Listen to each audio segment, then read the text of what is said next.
Olá, galerinha dos nonos anos do município de Itabaianinha. Como vocês estão? Estão bem? Espero que todos estejam muito bem e empolgados com essa nossa nova etapa, que é o nosso intensivão de língua portuguesa. Hoje, sexta-feira, estaremos com um novo componente curricular junto a português, que é redação. Eu já falei na aula passada que hoje nós teremos 2 aulas de redação e uma aula de português, e vamos fazer um misto entre essas 2 disciplinas, esses 2 componentes curriculares. Antes de nós começarmos a nossa aula de hoje, vou aquela nossa velha dica de saúde.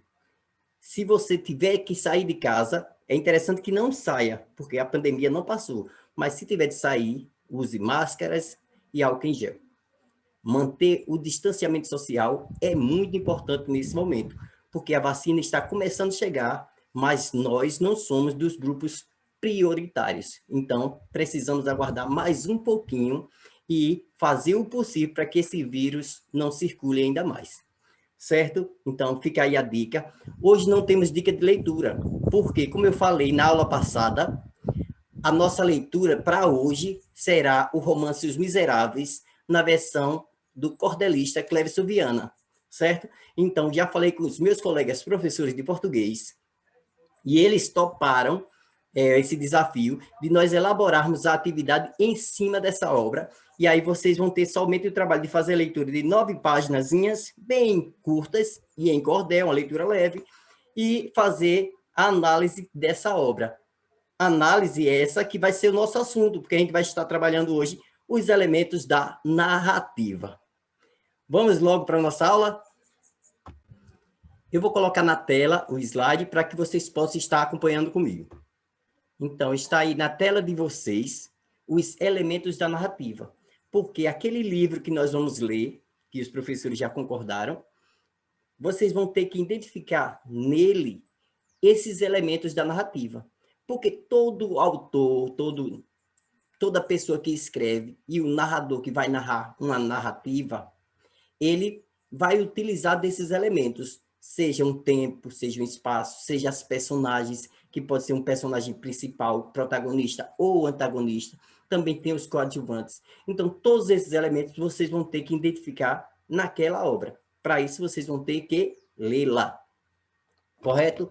Então, vamos ver os nossos elementos da narrativa, certo? Acompanha aí comigo. O primeiro elemento é o narrador. Minha gente, esse narrador é uma figura importantíssima.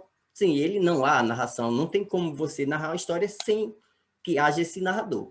Mas eu tenho alguns tipos de narradores, né? O narrador personagem, que é aquele narrador que participa efetivamente da história. Ele conta a história onde ele é uma das personagens. Nesse caso, a narrativa é contada sempre com foco na primeira pessoa. O eu e o nós são as pessoas gramaticais que vão predominar nesse tipo de texto, onde o narrador é personagem. Mas também tem um narrador, que é um narrador observador. Ele apenas limita-se em descrever os fatos sem se envolver com os mesmos. Nesse caso, o foco aí agora é na terceira pessoa, certo? Ele vai contar a história dos outros. Ele só observa, é aquela pessoa que fica só de olho. Então, quando o narrador conta a história dele mesmo, ele usa a primeira pessoa, o eu ou o nós, e aí o foco é na primeira pessoa, narrador personagem. Quando ele estiver narrando, quando ele for um narrador observador, ele vai estar só de olho, ó, atento, para narrar todos os fatos bem certinho, mas esse narrador, ele vai usar os verbos na terceira pessoa, ele ou ela, eles ou elas, correto? Então, esse é o nosso primeiro elemento, que é o narrador. Aí, para o narrador contar uma história, narrar uma história, ele precisa usar as personagens. E eu tenho alguns tipos de personagens. Personagens são as peças fundamentais na narração, pois sem elas não haveria o próprio enredo. Há a predominância de personagens que se destacam pelos atos heróicos. São chamados personagens principais. Esses personagens principais são os protagonistas. E aí a gente pode ver os exemplos, olha, nós temos alguns tipos de textos narrativos.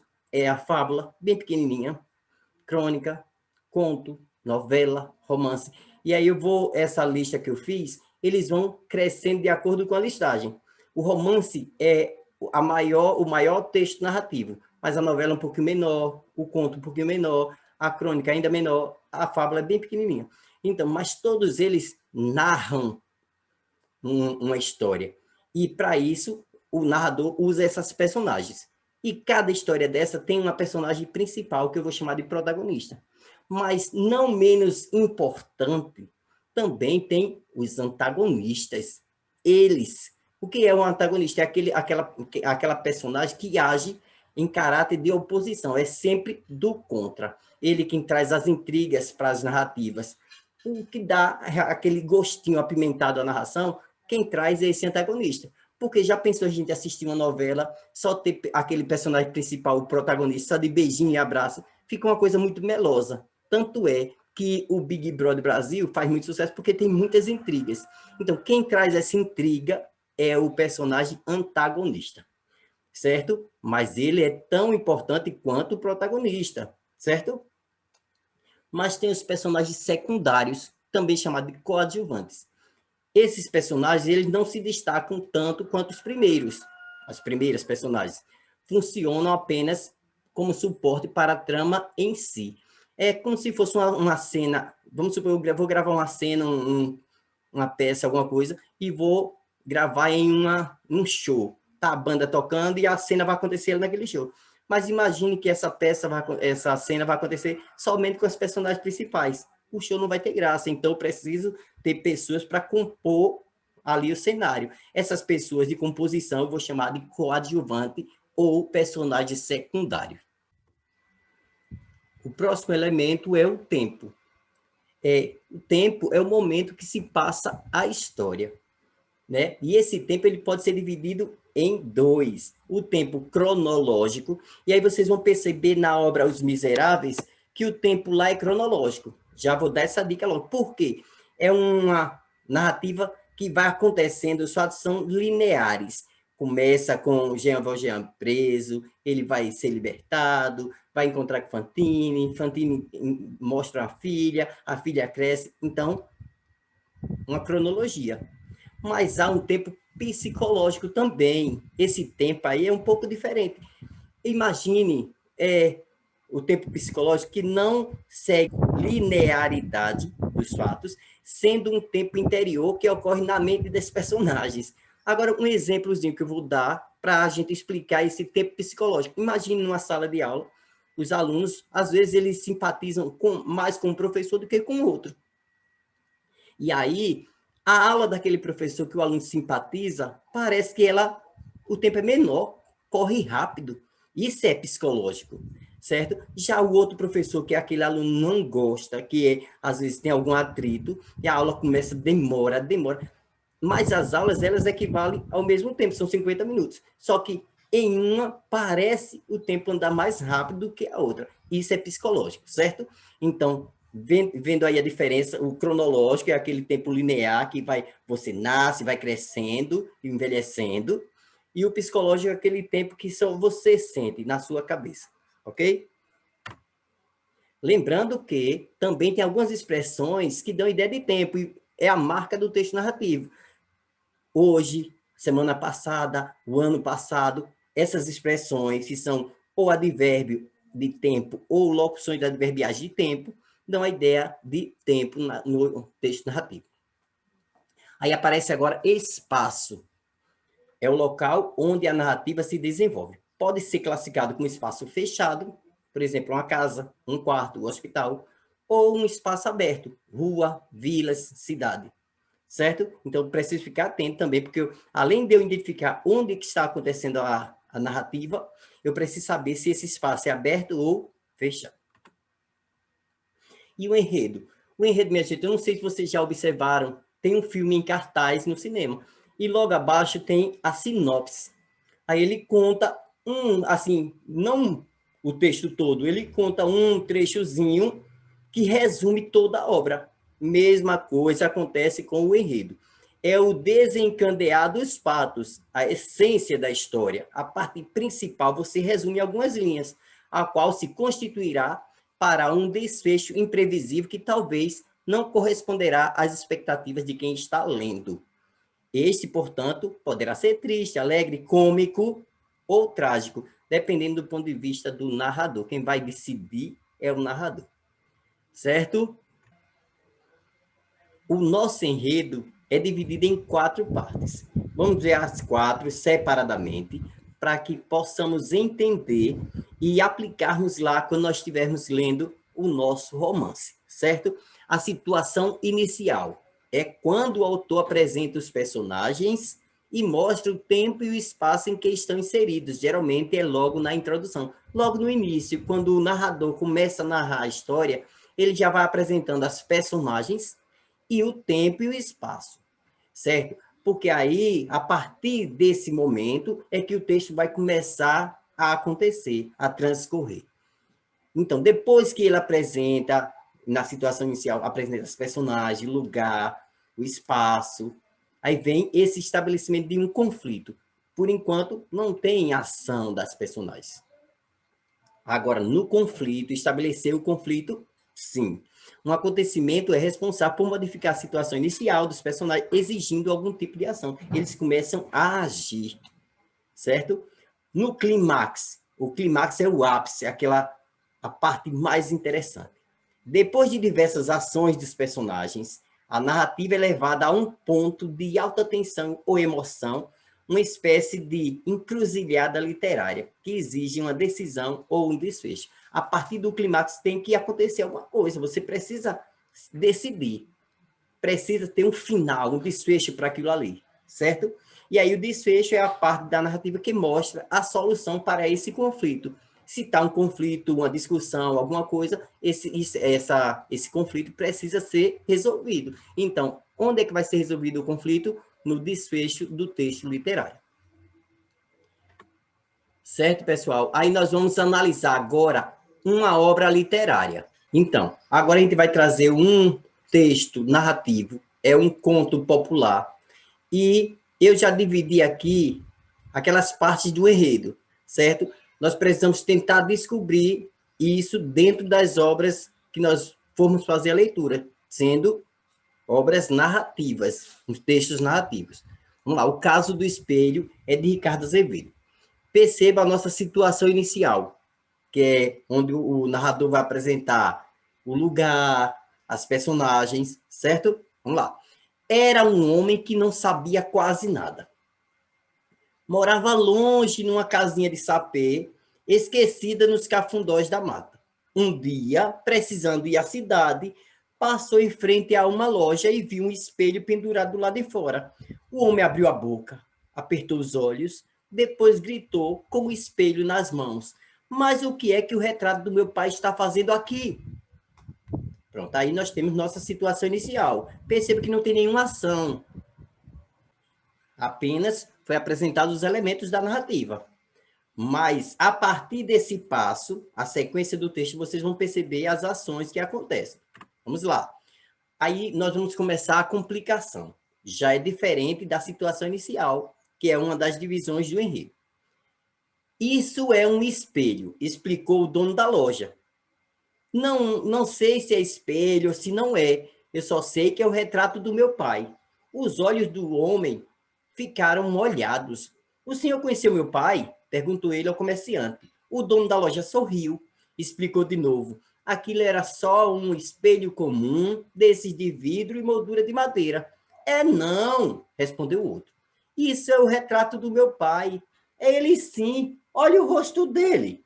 Olha a testa e o cabelo. E o nariz. E aquele sorriso meio sem jeito." O homem quis saber o preço, o comerciante sacudiu os ombros e vendeu o espelho baratinho. Naquele dia, o homem que não sabia quase nada entrou em casa todo contente. Guardou cuidadoso o espelho embrulhado na gaveta da penteadeira. A mulher ficou só olhando. No outro dia, esperou o marido sair para trabalhar e correu para o quarto. Abrindo a gaveta da penteadeira, desembrulhou o espelho, olhou, deu um passo para trás, fez o sinal da cruz, tapando a boca com as mãos, em seguida guardou o espelho na gaveta e saiu chorando. Ai, meu Deus! Gritava ela desnorteada. É o retrato de outra mulher. Meu marido não gosta mais de mim. A outra é linda demais. Que olhos bonitos, que cabeleira solta, que pele macia. A diaba é 1000 vezes mais bonita e mais moça do que eu. Quando o homem voltou, no fim do dia, achou a casa toda desarrumada. A mulher chorando, sentada no chão, não tinha feito nem a comida. Pronto. Aí termina a complicação. Você viu que tem um problema aí. O marido traz um retrato para dentro de casa, achando que era o retrato do pai. Só que quando a mulher vê o retrato, percebe também uma outra mulher no retrato, e aí a tendência é que haja um conflito, né? Mas no conflito, minha gente, nas brigas, acontece sempre um ponto que é o ponto mais alto, certo? O ponto mais alto da discussão, que a gente vai chamar nesse texto narrativo de clímax, aquele momento que precisa ser resolvido. Tem que se resolver a situação. Então, vamos ver qual é o clímax, já que o conflito já está lançado. Aí o homem pergunta, o que foi isso, mulher? Ele também não estava entendendo nada, bem inocente, né? Que é isso, mulher? Aí a mulher responde, ah, seu traidor de uma figa, quem é aquela jararaca lá do retrato? Que retrato? Perguntou o marido, surpreso. Aquele mesmo que você escondeu na gaveta da penteadeira. O homem não estava entendendo nada. Mas aquilo é o retrato do meu pai. Indignada, a mulher colocou as mãos no peito. Cachorro, sem vergonha, miserável. Pensa que eu não sei a diferença entre um velho lazarento e uma jabiraca safada e horrorosa? A discussão fervia, feito água na chaleira. Velho lazarento, coisa nenhuma, gritou o homem ofendido. A mãe da moça morava perto e escutou a gritaria e veio ver o que estava acontecendo. Encontrou a filha chorando, feito criança que se perdeu e não consegue mais voltar para casa. Que é isso, menina? Aquele cafajeste arrumou outra, mãe. Ela ficou maluca, berrou o homem de cara amarrada. Ontem eu vi ele escondendo um pacote na gaveta da penteadeira, mãe. Hoje, depois que ele saiu, eu fui ver o que era e tá lá, é o retrato de outra mulher. Pronto, ali foi o ponto ápice, a briga, a discussão do casal e ainda vem uma sogra para ajudar. Vamos saber qual foi o desfecho da história, que foi que aconteceu no final, porque a senhora, né, a mãe da mulher lá do casal, uma mulher experiente, deve resolver a situação. Vamos ver. Esse vai ser o desfecho. Será que é o desfecho que eu pensei que ia acontecer? A boa senhora resolveu, a boa senhora resolveu ela mesma verificar o tal retrato. Entrando no quarto, abriu a gaveta, desembrulhou o pacote e espiou. Arregalou os olhos, olhou de novo, soltou uma sonora gargalhada. Só se for o retrato da bisavó dele. A tal fulana é a coisa mais enrugada, feia, velha, cacarenta, murcha, arruinada, desengonçada, capenga, careca, caduca, torta e desdentada que eu já vi até hoje. E completou feliz, abraçando a filha. Fica tranquila, a bruaca do retrato já está com os 2 pés na cova. Esse texto de Ricardo Azevedo é um conto popular. Aí, o que foi que nós encontramos nesse texto? As personagens. Um homem que não sabia quase nada, que era o marido, né? Um outro homem, que era o dono da loja, um comerciante. A mulher e a mãe dessa mulher, a mãe da moça, né? Que era uma boa senhora. São as personagens da nossa história. Embora que as personagens principais da nossa história, o marido e a ex-esposa. O tempo. O tempo nesse conto popular é um tempo indeterminado. Tem as expressões aí, ó, era um homem, não especifica, não dá nome. Um dia, também eu não sei quando foi que aconteceu. Naquele dia, no outro dia. Então, traz uma ideia vaga de tempo. O tempo é indeterminado. Já tem outras obras, não, que diz assim, na semana passada, então no carnaval passado, no município de Itabaianinha, aí ele está determinando esse tempo, certo? Mas no nosso conto popular aqui, não se determina esse tempo, o tempo é indeterminado. O lugar também é indeterminado, numa casinha de sapê. Deveria haver várias casinhas de sapê lá nos cafundós da mata, bem longe, bem distante. Não era só uma casinha, ele não especificou qual era a casa. Então, esse lugar também é indeterminado, certo? O foco narrativo, terceira pessoa, porque percebam lá no início do texto, ele diz assim, era um homem que não sabia quase nada e morava, eu morava, tu moravas, ele, esse homem, morava. Então, o foco narrativo está na terceira pessoa, o narrador observador. Então, esse narrador observou esse homem que morava nessa casinha de sapê lá nos Cafundós. Certo, pessoal? Então, nós terminamos nossa aula por aqui. Eu espero que vocês tenham gostado. Participem, façam as atividades que os professores vão propor lá no grupo do WhatsApp de vocês. Não fiquem com dúvida, volte o vídeo, assista de novo, pergunte ao professor do grupo de vocês, porque vocês precisam sanar todas as dúvidas. Porque o intensivão, o objetivo é esse, que vocês não fiquem com dúvida, para quando chegar no ensino médio vocês terem, olha, uma bagagem muito boa e não terem dificuldade alguma. Fica com Deus e até a próxima aula.